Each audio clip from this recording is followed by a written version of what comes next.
नमस्कार है। आज तो हम लोग पत्रकार संवाद में बैठे हैं, लेकिन मैं कोई तैयारी करके नहीं आया। नहीं नहीं, मुझे थोड़ा सा रात में लगता है ठंडा का असर हो गया था इस चक्कर में, लेकिन सब काम करना है तो मिला जुला करके सब खींचा जा रहा है। तो आप साथी लोगों की भी चिंताएं थी, तो हम लोगों ने कहा कि चलो थोड़ा आप लोगों से भी संवाद कर लिया जाए।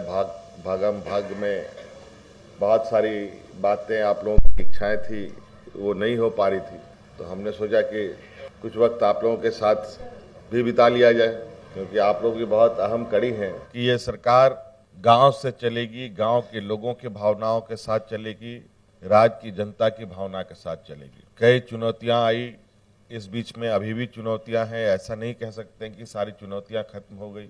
तो झारखंड में गांव को छोड़े बगैर विकास की राह पर आगे बढ़ना संभव नहीं है। हमारा ये मानना है कि गांव मजबूत होगा तो शहर मजबूत होगा, शहर मजबूत होगा तो राज्य भी मजबूत होगा। राज बने हुए 20 साल हो गए, 23वां साल चल रहा है अभी। 2025 में ये युवा राज्य के रूप में गिनती में आएगा, लेकिन मुझे लगता है कि इस नवजात झारखंड को पालने, पोसने, बड़ा करने का और इसको मजबूती प्रदान करने की जो जिम्मेवारी थी, जो हमारे विपक्ष के लोगों को सबसे अधिक मौका मिला।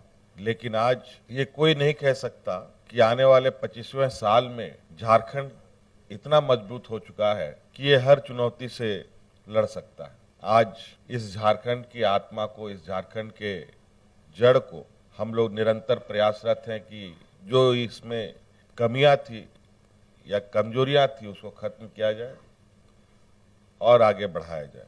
हम लोगों ने सरकार के अंग के रूप में कार्य कर रहे कर्मचारियों को भी, चाहे वो पुलिसकर्मी हो, शिक्षक हो, अनुबंध कर्मी हो, सभी को साथ में लेकर बढ़ने का काम किया है, सबके साथ मिलकर काम किया।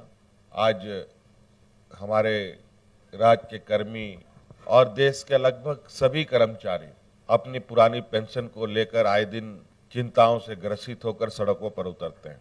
आपको मालूम होगा कि पुराना पेंशन स्कीम शायद देश में पहला ये राज्य था जिसने ये लागू किया। उसके बाद कई राज्यों ने भी लागू किया और कई राज्यों में इसकी मांग भी है। इसके साथ साथ चूंकि राज्य सबसे गरीबी का प्रकोप झेल रहा है, इसको लेकर राज्य के सभी बुजुर्गों को, सभी असहाय महिला, जो विधवा महिलाएं हैं, जो परित्याग महिलाएं हैं, जो विकलांग लोग हैं, सभी को हम लोगों ने सर्वजन पेंशन से जोड़ा।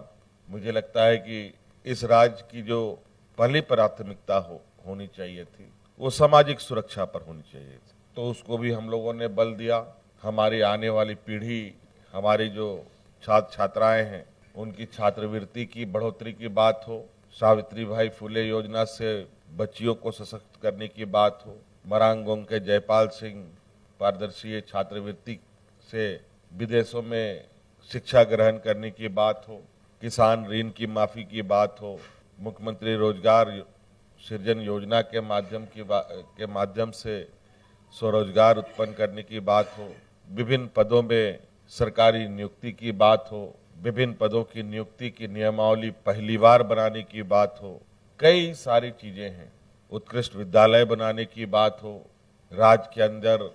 इन सब के साथ साथ उद्योग को बढ़ाने की दिशा में भी कई कड़े कदम उठाए हम लोगों ने।